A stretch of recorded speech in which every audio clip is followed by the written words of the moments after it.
el propósito principalmente de pues esta ocasión, este motivo en el cual nos reunimos, es el de poder aclarar todas las dudas que hayan surgido a lo largo del día a día, especialmente cuando hay que tratar la perimplantitis y la implantoplastia es un método adjunto.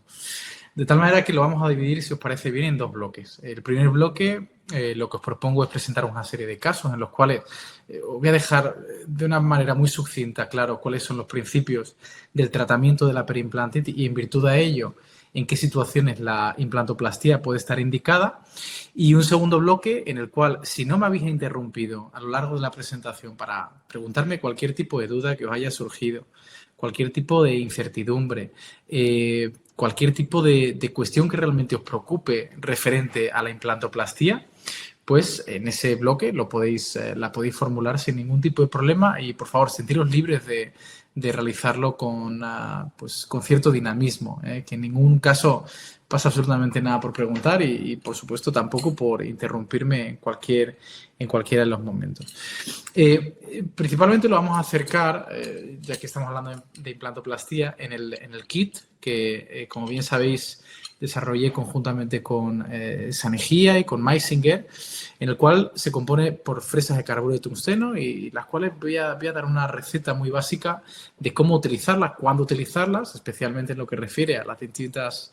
características de las fresas y con qué tipo de instrumentos, con qué tipo de irrigación, algunas características referentes a la intervención quirúrgica que estoy convencido que os va a servir de ayuda. Es importante, por lo tanto, que, punto número 1, entendáis que la perimplantitis se trata de acuerdo a la configuración del defecto, que hay limitantes como, por ejemplo, la severidad. Cuando supera más del 50%, da igual lo que hagamos, la predictibilidad va a ser infinitamente menor que si tenemos menos del 50% de pérdida de hueso.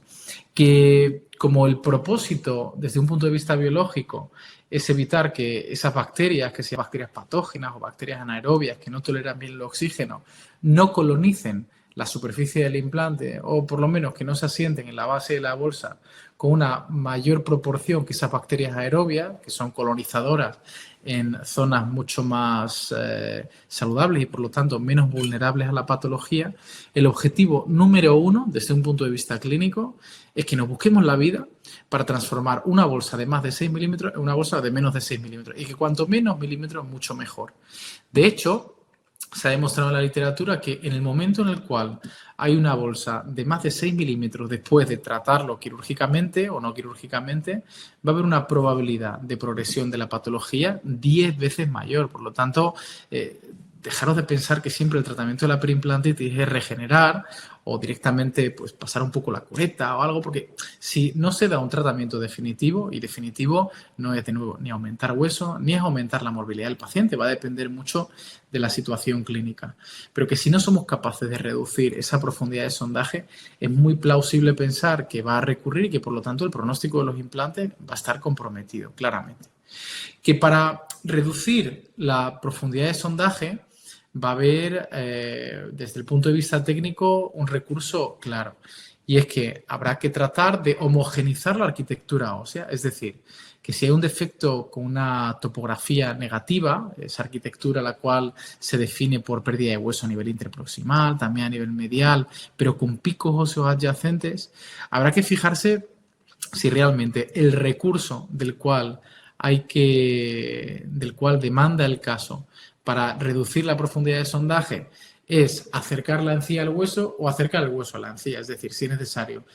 realizar terapia resectiva o, por el contrario, realizar terapia reconstructiva del hueso. Y, de nuevo, eso va a depender de esos picos óseos adyacentes. Particularmente el que va a suponer limitante es el pico óseo adyacente más apical, porque todo lo que quede por encima de ese pico óseo es lo que vamos a denominar como el componente supracrestal y en base a ello es una zona que va a quedar finalmente expuesta a la cavidad oral, es decir, donde probablemente cambiar esa superficie rugosa a una superficie pulida a través de implantoplastia podría tener mucho sentido. Mirad, por ejemplo, este caso, simplemente para que veáis que en el tratamiento de la perimplantitis sería realmente pues necio pensar que todo se puede regenerar y que el objetivo es aumentar el hueso. Estos son implantes colocados hace mucho tiempo. Si os fijáis, son implantes de superficie maquinada, pero con espiras que están sirviendo como elemento a nivel macroestructural para la retención de la placa, del cálculo, en una paciente colocada por amenogénesis imperfecta y que es una paciente portadora de 4 implantes. En este momento, más allá de pensar en opciones heroicas, opciones que en una segunda fase quizás se puedan realizar, hay que tratar de buscar algún tipo de solución, una solución en la cual tengamos claro que hay que eliminar la infección, que esa eliminación de infección va a aludir a que la inflamación también se va a ir, por lo tanto no va a haber esa manifestación, no va a haber sangrado, no va a haber inflamación, no va a haber eritema, no va a haber el aumento ese en la profundidad de sondaje, y que al mismo tiempo habrá que tratar de luchar por la supervivencia del implante.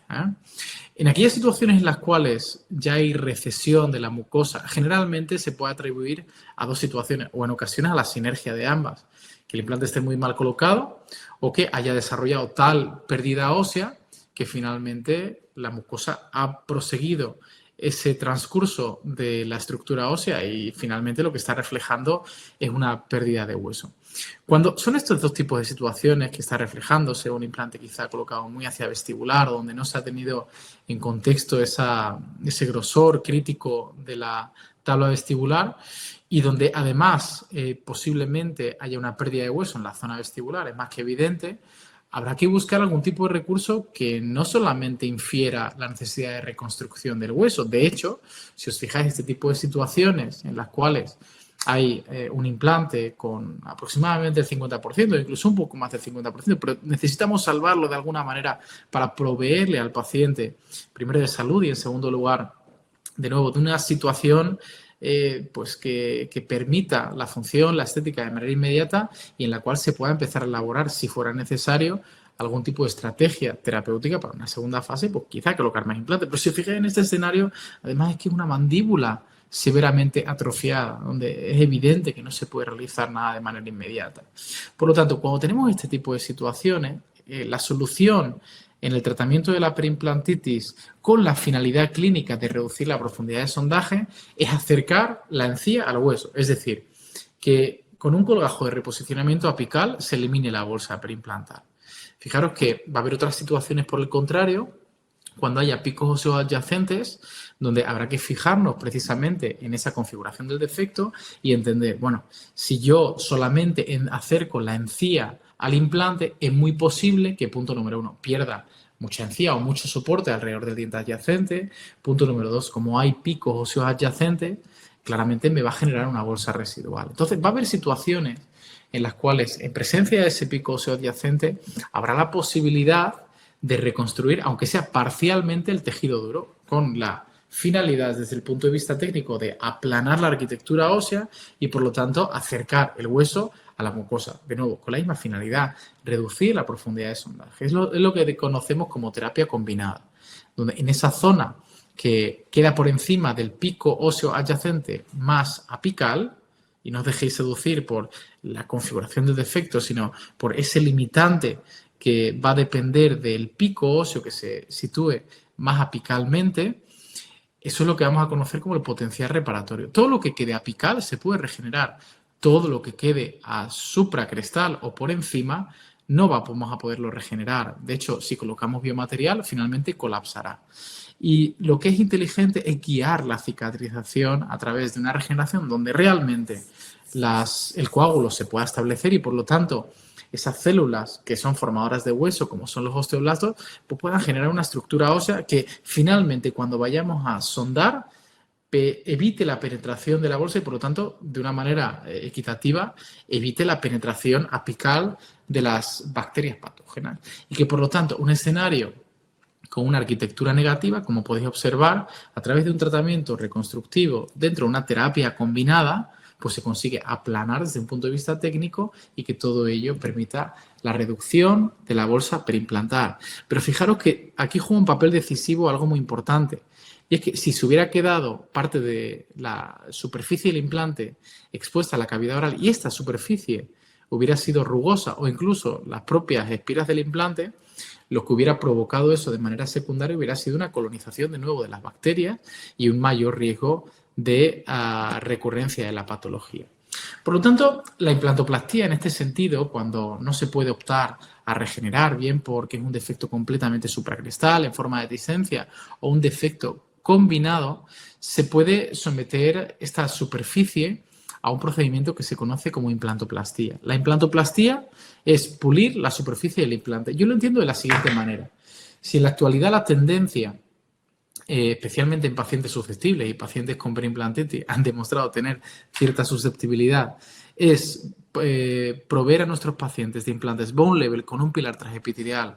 largo, más largo de 2 milímetros, y que este pilar transepitelial pues, pueda ser un componente quizá transmucoso, un componente intermedio entre la parte protésica y la parte endoósea del implante, o un implante tissue level. Por lo tanto, el concepto de la implantoplastía no es tanto el de tratar la preimplantitis como tal, porque es un método adjunto a una terapia reconstructiva o resectiva, sino por el contrario yo lo concibo como un método quizá incluso de prevención terciaria, es decir, para evitar que después de la estrategia que hayamos optado en base a la configuración del defecto, características de los tejidos blandos, posición del implante, evitar que esas bacterias vuelvan a colonizar la rugosidad del implante y que por lo tanto pueda volver a ocurrir patología.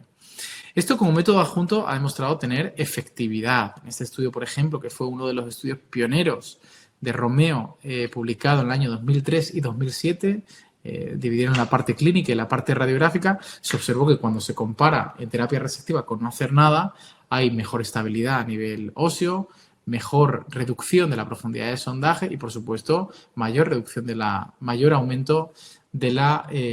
recesión mucosa, lo cual no es algo negativo, porque fijaros que cuanto mayor sea la recesión de la mucosa o cuanto mayor migración apical haya de ese margen, es evidente que más corto va a ser la bolsa preimplantar. Claro está que habrá que seleccionar el caso de acuerdo a la zona anatómica, que un escenario en el cual hay una demanda estética en el maxilar anterior, claro que no se puede transformar, no se puede realizar este tipo de intervención, pero por lo tanto no se puede realizar ninguna, porque eso básicamente lo que nos estaría diciendo es que si hay una indicación para realizar implantoplastia es que o está el implante colocado hacia vestibular o los picos óseos adyacentes están apicales. Por lo tanto, da igual lo que realicemos, siempre va a dar lugar a un resultado negativo y no por el hecho de la implantoplastia va a dar un resultado mucho más deletérea.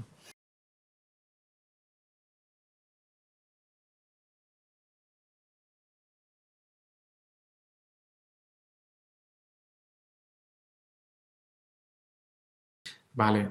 lo de que provoquen inflamación en el futuro es algo evidenciado en estudios preclínicos y en estudios en laboratorio, en estudios in vitro. De hecho, se ha demostrado que hay la alteración, principalmente una serie de marcadores proinflamatorios, los cuales puede dar indicio de que efectivamente vaya a haber a sitio específico una reacción ligeramente más proinflamatoria. A propósito, no es lo que vemos en la clínica. En la clínica lo que vemos generalmente es una mayor resolución de la patología. Pero más allá de todo esto, la estrategia la podemos dividir en dos. Si queremos ser muy pulcros, se puede eliminar primero el tejido de granulación, es decir, poder evaluar las características topográficas del defecto y en base a ello colocar en la zona vestibular una pequeña gasa empapada en suero salino. La zona palatina o la zona ósea, que es donde se van a albergar las partículas, fijaros en esta imagen que os estoy mostrando, eso después se puede quitar. Fijaros, con el kit este que tenemos, este cepillo no solamente vale para decontaminar la superficie, el componente infraóseo, el componente que se puede regenerar, sino además lo podéis pasar como pincelar el hueso o incluso el periósteo. A 500, 600 revoluciones con irrigación profusa os debe de eliminar la gran mayoría de las partículas de titanio. ¿De acuerdo? Por lo tanto, yo creo que es el método más sencillo. Hay situaciones que si, por ejemplo, es un defecto en forma de dehiscencia, realizar la implantoplastia incluso antes de elevar colgajo. Si tenéis un defecto supracrestal donde ya sabéis que no vais a poder regenerar nada, no eliminéis el tejido de granulación, mantenerlo lo más adherido al implante posible. Realizar la implantoplastia, todas las partículas se van a mantener adheridas a ese tejido de granulación. Y después, en una segunda fase, con una cureta, eliminéis el tejido de granulación y van a venir todas las partículas que van a quedar embebidas. ¿De acuerdo? Por lo tanto, esto es una técnica que nuestro estudio, publicado hace un año, ha demostrado alta efectividad en términos de resolución de la patología, en términos de supervivencia de implante. De nuevo, esto es un método adjunto a la terapia bien reconstructiva, que es lo que conocemos como terapia combinada, o bien resectiva. Pero más allá de todo esto, yo creo que es importante también destacar algunos elementos. Simplemente el sentido común, ya que soy consciente de que hay mucha controversia al respecto. Punto número 1, que la superficie rugosa es mucho más conductora para la perimplantitis. Tenemos datos científicos, tanto clínicos como preclínicos, que lo avalan. Y que además la superficie rugosa responde mucho peor a la terapia de perimplantitis que una superficie pulida. Por lo tanto, yo creo que tiene sentido. En segundo lugar, y especialmente aquellos implantes que sean bone level y que vayan directamente colocados a la prótesis. Yo creo que lo coherente, entendiendo que siempre va a haber un infiltrado inflamatorio en la conexión entre el implante y la prótesis, es alejar ese infiltrado inflamatorio de la zona endoósea, de la zona más cercana al hueso. E incluso si puede ocurrir recesión de la mucosa, mucho mejor, porque esa zona que va a ser el nicho perfecto para todas las bacterias, de nuevo, ese gap, ese espacio entre la prótesis y el implante,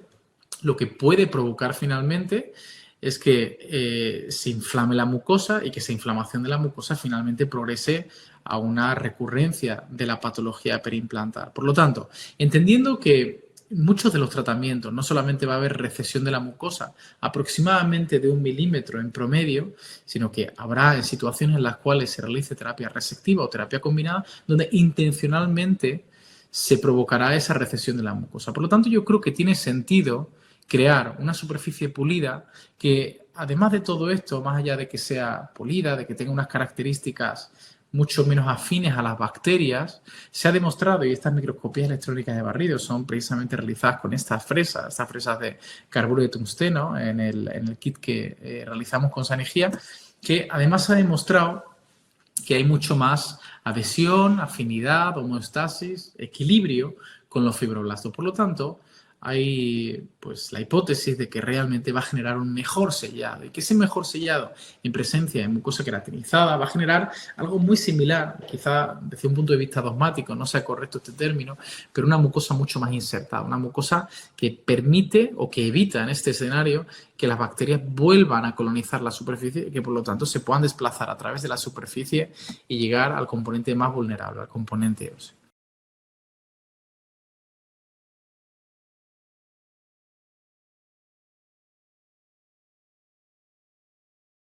Vale. En este escenario en particular no, porque es una sobredentadura y como es una sobredentadura, el paciente era portador de esos 3 implantes y de otro implante. Por lo tanto,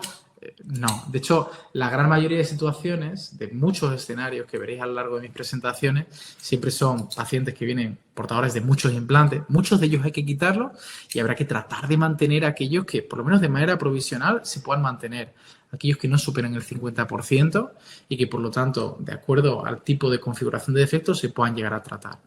Los estudios de elementos finitos han demostrado que aquellos implantes con menos de 3,5 milímetros, especialmente aquellos de conexión interna, van a tener mayor fragilidad, mayor, por lo tanto, probabilidad de fisura o fractura. Generalmente no es lo que vemos en la práctica clínica, porque cuando vemos un implante aislado, con una pérdida de hueso significativa, y independientemente del tipo de intervención que le vayamos a realizar, generalmente, cuando se trata de un implante estrecho, generalmente vamos a optar por quitar y comenzar de nuevo. Porque generalmente cuando tenemos un implante estrecho se va a dar en tablas no mucho más anchas, sino relativamente más anchas, es decir, generalmente va a haber tabla vestibular, generalmente va a haber tabla lingual y por lo tanto no será un motivo de preocupación. Pero cuando tenemos un implante estrecho y está ferulizado otros implantes, sí es necesario mantenerlo. Estoy convencido de que no va a haber un compromiso desde el punto de vista clínico de fractura o de fisura porque finalmente esas fuerzas biomecánicas se van a compartir. Por lo tanto, tratando de hacer una historia quizá excesivamente larga, corta, si hay implante aislado, prótesis unitaria de menos de 3,5 milímetros, quizá no sea recomendable realizar implantoplastia porque puede debilitar mucho la estructura del implante. Sin embargo, cuando sean prótesis ferulizadas, estoy convencido de que no va a haber ningún tipo de problema. Por lo menos es lo que nuestra experiencia clínica nos indica. Por lo tanto, es importante entender que la implantoplastia se va a realizar cuando sea un defecto tipo 1A, cuando sea un defecto tipo 2, cuando sea un defecto tipo 3A, pero también cuando sea un defecto tipo 3B y 3C en el componente supercristal, es decir, por encima de los picos óseos adyacentes. Mirad,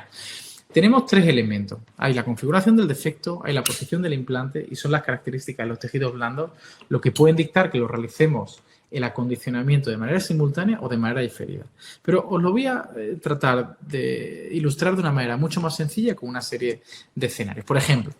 aquí, ¿qué es lo que tenemos? Pues tenemos en la parte derecha un defecto que yo veo pico óseo, apical, que está aproximadamente en la zona más coronal del implante. Y en ese escenario, ¿qué es lo que hay que volver a testar? Si el implante está dentro o fuera de la tabla ósea alveolar. Cuando está dentro, es lo que denominamos como un defecto infraóseo. Cuando es profundo, más profundo de 3 milímetros, se puede llegar a aplicar regeneración. Sin embargo, cuando es un defecto que está por debajo del pico óseo adyacente, o como podéis ver en la perspectiva horizontal, cuando es un implante que está fuera de la tabla ósea alveolar, es un defecto supracristal. Es un defecto que da igual lo que hagamos, no vamos a conseguir nada. De hecho, si nosotros regeneramos de manera intencional y permitimos que cicatrice, no solamente va a haber recesión, sino que además la cicatrización, al no ser guiada, va a ser una recesión debido al colapso del biomaterial en esa zona, que va a inferir en una mayor inflamación, probablemente menor resolución de la patología. Va a haber otro tipo de situaciones donde quizá tenemos esos picos óseos adyacentes, pero al ser menores de 3 milímetros, pues lo vamos a denominar como un defecto infraóseo, donde terapia resectiva puede estar indicada, porque después de elevar este tipo de colgajo, no solamente ese pico óseo adyacente se va a perder, sino que además, cuando son defectos más anchos de 40 grados y son defectos menores a 3 milímetros, no está justificado porque la ganancia no va a ser apreciable realmente. De hecho, el riesgo en regenerar es mucho mayor que en el de aproximar en este escenario la mucosa al hueso, y para ello hay que regularizar el hueso y, por supuesto, entendiendo que parte de estos implantes van a quedar intencionalmente expuestos a la cavidad oral, merece la pena realizar implantoplastia.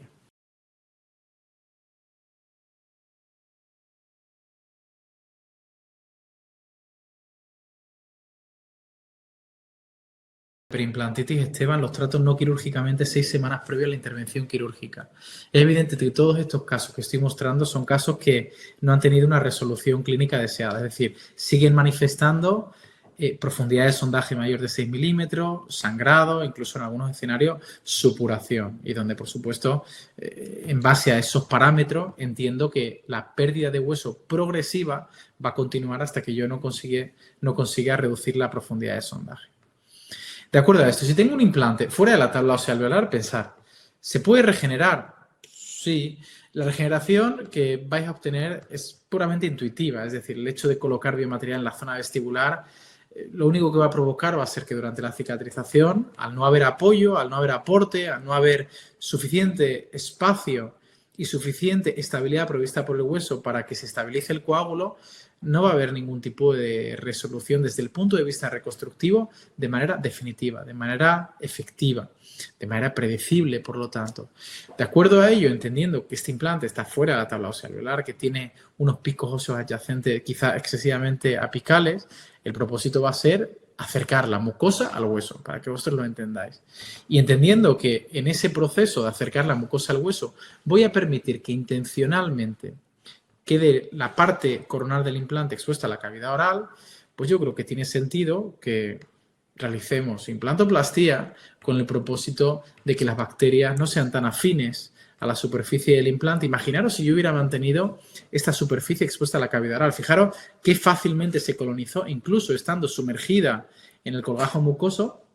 pues fijaros que es evidente que en este tipo de situaciones se hubiera contaminado con mucho mayor sencillez en una fase postoperatoria inmediata y, por supuesto, tardía, y todo ello hubiera conducido a la recurrencia de la patología.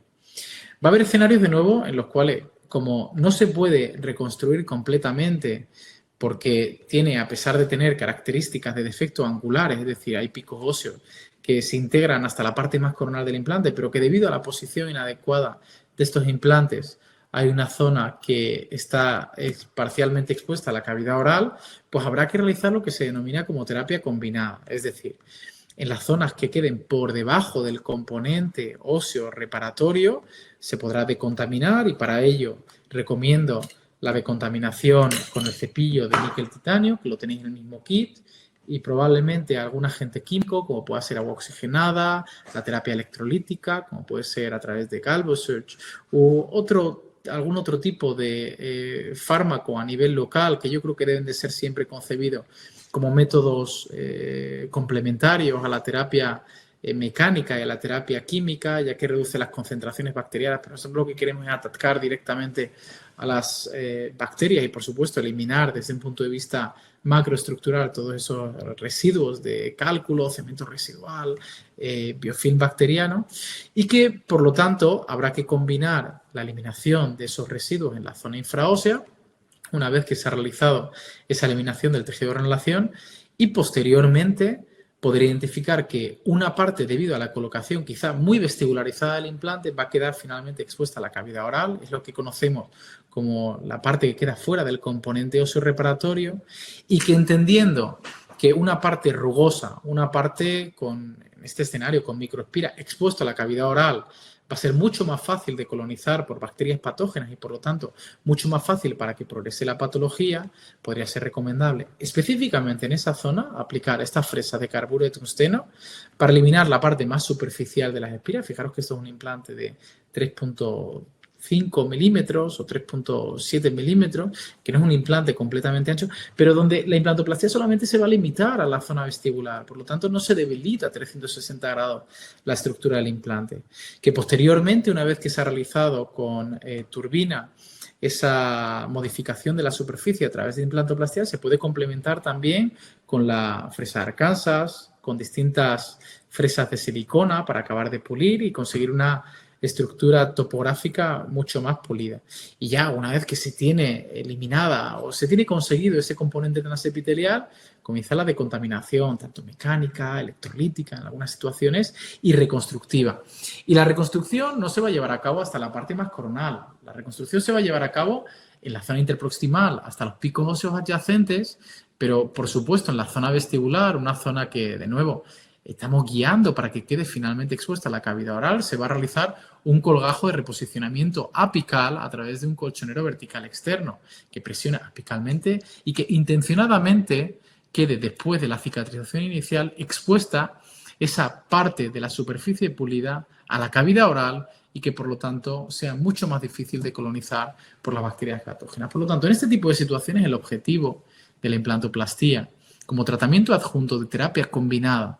de la perimplantitis es que la reducción de la profundidad de sondaje en la zona vestibular ocurra a expensas de un acercamiento de la mucosa al hueso y que, en base a ese acercamiento y a la exposición de la superficie, esa superficie que quede sea una superficie mucho menos rugosa, una superficie pulida, ¿de acuerdo? Y que, por el contrario, la reducción de la profundidad de sondaje en la zona interproximal, dentro del defecto angular, dentro del defecto óseo, ocurra principalmente en base a un acercamiento del hueso a la mucosa y que todo ello además favorezca, por supuesto, la higiene oral interproximal. Esto es lo que conocemos de nuevo como la terapia combinada y se va a aplicar en aquellas zonas en las cuales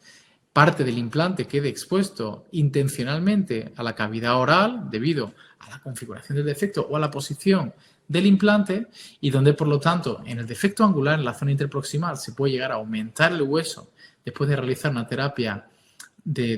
un método de decontaminación, mientras que en la zona vestibular da igual lo que realicemos, finalmente va a colapsar, porque no hay ningún tipo de contención y al no haber contención no va a haber soporte para el coágulo y, por lo tanto, todo lo que hagamos en términos reconstructivos va finalmente a claudicar en vano y no nos va a dar ningún tipo de resolución. Por lo tanto, de nuevo, en este tipo de situaciones, la reducción de la profundidad de sondaje en la zona vestibular va a ocurrir a expensas de un acercamiento de la mucosa al hueso. En la zona interproximal, del acercamiento del hueso a la mucosa. De nuevo, hay situaciones en las cuales no solamente hay implantes parcialmente fuera de la tabla ósea vestibular, por lo tanto hay que realizar implantoplastía y terapia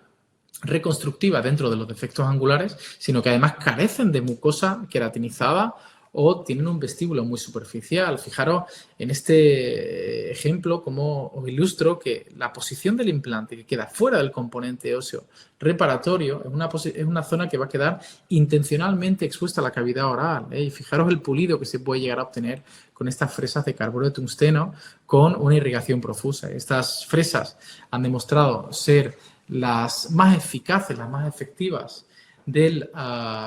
mercado, principalmente no solamente por su rapidez, sino porque además son las fresas que con irrigación profusa emiten menor sobrecalentamiento. Por lo tanto, de nuevo, no se pone en peligro ni la estructura ósea adyacente ni la propia estructura del implante. Finalmente, después de 4 meses, cuando se realiza este injerto epitelizado, ya nos aseguramos no solamente de haber reducido la profundidad de sondaje, no fijaros como en la zona vestibular no hay aumento de hueso, puesto que en la zona vestibular se ha realizado únicamente implantoplastía, colgajo de desplazamiento apical, sino que ha generado una zona transmucosa mucho más amigable quizá para la mucosa y que generalmente pues, provoca este tipo de situaciones en las cuales hay cierta concepción de adhesión, es decir, de sellado y por lo tanto de reducción de la bolsa perimplantar. Va a haber otras situaciones en las cuales hay defectos completamente supracristales, es decir, defectos en los cuales no hay posibilidad de aumentar verticalmente la estructura ósea perdida y por lo tanto el fundamento de esto es realizar osteoplastía, es decir, aplanamiento de la arquitectura ósea, implantoplastía, entendiendo que va a quedar finalmente expuesta a la cavidad oral y que por lo tanto todo ello nos ayude no solamente a reducir la profundidad de sondaje, estabilizar la estructura ósea, sino además facilitar para que el paciente realice mucho mejor la higiene oral personalizada. Y como en este tipo de situaciones en las cuales, a pesar de que parezca que hay un defecto parcialmente contenido, pero es un defecto muy ancho, un defecto con un pico óseo muy alejado, puede ser mucho más conveniente eliminar esos picos óseos, transformar este defecto quizá tipo 1B en un defecto tipo 2 a través de una osteoplastía que se regularice la estructura ósea a través de esa armonización y que entendiendo que parte del implante va a quedar intencionalmente expuesta a la cavidad oral, poderlo realizar con implantoplastía, colgajo de reposicionamiento apical, que todo ello nos dé una reducción de la profundidad de sondaje y observar cómo precisamente esa morfología del implante que se ha conseguido a través de la implantoplastía permite una mejor incluso monitorización a nivel de la estructura ósea. Fijaros los beneficios de la implantoplastía, especialmente en algunas situaciones adversas. Esto es un paciente que acude con preimplantitis, una clase 2, es decir, un defecto horizontal, se realiza implantoplastía en la zona más coronal del implante, injerto epitelizado para aumentar la banda de mucosa queratinizada y de vestíbulo en la zona vestibular y, por lo tanto, pues minimizar el riesgo de recurrencia de la patología. Y este es el resultado del paciente a los 12 meses. El paciente desaparece y vuelve a aparecer a los 4 años. Observar que no solamente el comportamiento fantástico del injerto aumentando la mucosa queratinizada, sellando, generando un mayor vestíbulo, sino que además esa zona pulida ha evitado que en una situación adversa en la cual probablemente el paciente no haya tenido el mejor control de placa, esa placa no haya encontrado como nicho ideal la superficie del implante, sino todo lo contrario, que esa superficie haya interactuado con la nueva mucosa queratinizada y que haya generado cierto sellado, cierto elemento de protección para la prevención terciaria. Y mira, os voy a enseñar otro caso especialmente destacable, donde paciente portadora de 5 implantes, paciente geriátrica, paciente en la cual si un implante falla ya probablemente el componente protético habrá que eliminarlo y buscar algún tipo de estrategia, donde en base a la posición de los implantes quizá colocados muy vestibularizados, pues es plausible pensar que terapia resectiva con colgajo de desplazamiento apical hay que realizarlo. En una situación en la cual no hay vestíbulo, no hay mucosa queratinizada, puede ser conveniente realizar el acondicionamiento simultáneo a la terapia antiinfectiva, resectiva, en la cual se ha realizado implantoplastía en la zona más supracristal. Fijaros, este es el resultado al año. Y esto es llamativo porque lo que nos está permitiendo observar es que efectivamente ese componente transepitelial ahora además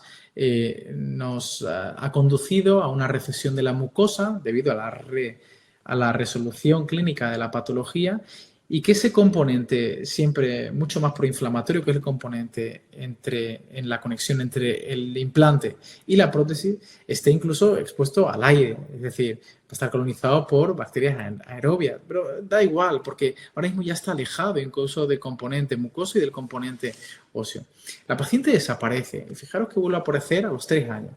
Es muy llamativa la imagen de la izquierda, donde hay placa adherida, donde hay suciedad. Pero fijaros cómo en el momento en el cual se elimina con un aeropulidor tan sencillo como eso no ha provocado ese acúmulo de placa, probablemente esa inadecuada higiene oral debido a los recursos motores, cognitivos de esta paciente y donde, de nuevo, esa unión que se ha forjado entre la mucosa y el componente transepitelial, esa zona del implante ahora pulida debido a esta implantoplastía, ha generado cierto sellado que de una manera tan sencilla, en el momento en el que se quita la placa, lo que se puede observar es que no ha habido recurrencia de la patología, que no hay sangrado, que la profundidad de sondaje se mantiene a menos de 5 milímetros. Evidentemente, el pronóstico de estos implantes se mantiene estable y no ha sido precisamente por la higiene oral personalizada del paciente y mucho menos por el cumplimiento, la cual desapareció durante 2 años de la terapia de soporte periimplantar. Por lo tanto, la implantoplastía, de nuevo, el mensaje es que no es una terapia. Realizando implantoplastía no se puede obtener éxito. Hay que buscar reducir la profundidad de sondaje, de acuerdo a la configuración del defecto, en ocasiones a expensas de ganancia de hueso, a veces a expensas de reducción de hueso y reducción de mucosa. Y que la implantoplastía, por el contrario, se debe de realizar o está indicada en todas aquellas situaciones en las cuales se entiende que finalmente, después de esta terapia y como recurso para reducir la profundidad de sondaje, parte del implante va a quedar expuesta a la cavidad oral o al sulco periimplantar y que de esa manera, de una manera terciaria, está previniendo la patología periimplantar a través de esa interactuación con la mucosa y sobre todo la menor afinidad que tiene por las bacterias patógenas. Y con ello acabo la parte de presentación y quedo expectante de cualquier tipo de pregunta, comentario. Utilizando aloinjertos, está utilizando senoinjertos. Yo te diría que la indicación es la siguiente. Si utilizas aloinjertos, fantástico el de Biobank, lo puedes utilizar pues esa mezcla de mineralizado, cortical, esponjoso. Si utilizas senoinjerto, sí que te recomendaría que lo mezclaras siempre en una proporción 1:1 con autoinjerto. Y el autoinjerto lo puedes rascar de la propia zona receptora con un cincel de acción trasera.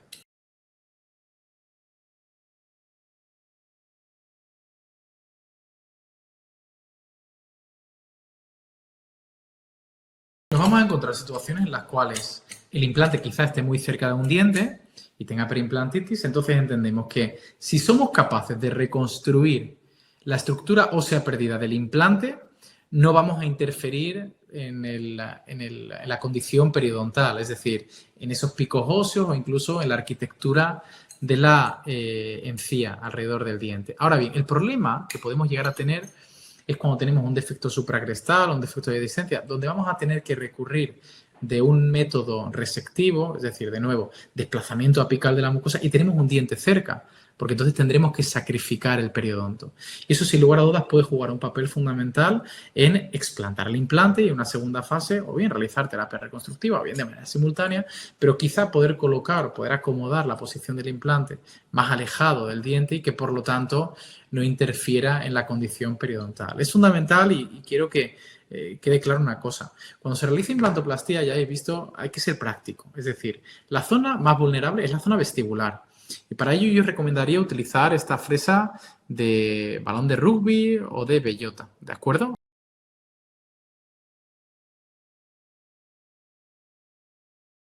No, con agua salina, ¿de acuerdo? Generalmente realizo la implantoplastia previo a la terapia reconstructiva, a la decontaminación, en caso de que vaya a realizar terapia combinada, por lo tanto, una segunda fase, de nuevo, utilizo esos cepillos, ¿de acuerdo? A 500, 600 revoluciones, irrigación profusa, lo tenéis que colocar en el motor de implantes y finalmente, quizá con agua oxigenada, con terapia electrolítica, podéis acabar de contaminar toda esa zona. Pero generalmente con este tipo de cepillito vais a poder limpiar absolutamente todo.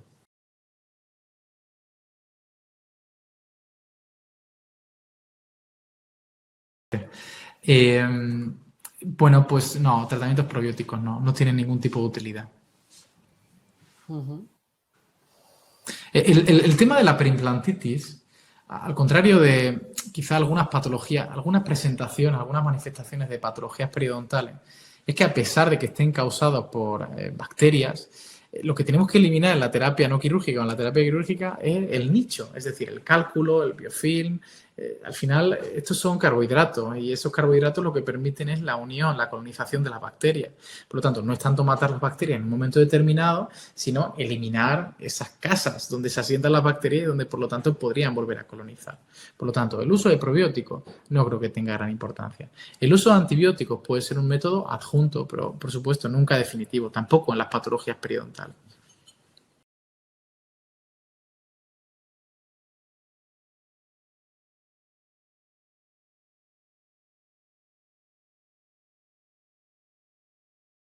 Hay un artículo que he publicado con Paulo Mesquita, lo tenéis libre acceso en la revista americana de estética, donde proponemos 4 elementos fundamentales que deben de ser siempre evaluados en el tratamiento de la preimplantitis en la zona estética. Entre ellos está, por supuesto, el deseo del paciente y que el paciente asuma el riesgo, el compromiso. Punto número 2, que sea un defecto no solamente bien contenido, sino que además tenga una severidad idealmente menor al 25% y que tenga picos óseos interproximales. Si es un defecto en el cual el implante está mal colocado, muy vestibularizado, tiene picos óseos más apicales, no hay ningún tipo de posibilidad de ser exitoso en la perspectiva clínica y en la perspectiva estética. Por lo tanto, habrá que sacrificar uno. Por lo tanto, en ese tipo de situaciones habrá que explantar. A Sanegía siempre por el apoyo y no solamente por el apoyo desde el punto de vista logístico, sino además también por ofrecernos este recurso a nivel educativo tan importante. Pues gracias a ti, Alberto. Para nosotros es siempre un placer contar contigo.